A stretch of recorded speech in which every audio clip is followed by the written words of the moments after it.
তুমি তোমার মার পায়ে ধরতে শরম লাগে, বাবার পায়ে ধরতে শরম লাগে। ফুলবাড়ি উত্তরগ্রাম শানে পাক পাঞ্জাতন সুন্নি যুব সংগঠনের মাহফিল, আজকে ৬তম মাহফিল।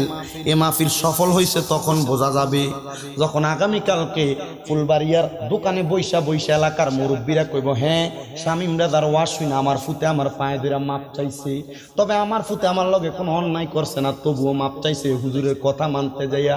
এই মাহফিল তখন সফল হবে যখন আগামীকালকে এলাকার মা বোনগুলো একজন আর একজনের কাছে কইব, হ্যাঁ আমার ফুতে ওয়াজ শুনে আইসা আমার পায়ে ধরে ফিরে আসছিল, বলে পায়ে ধরে পড়তাম কি লাগে হুজুর, আমি তো কোনো অন্যায় করছি না।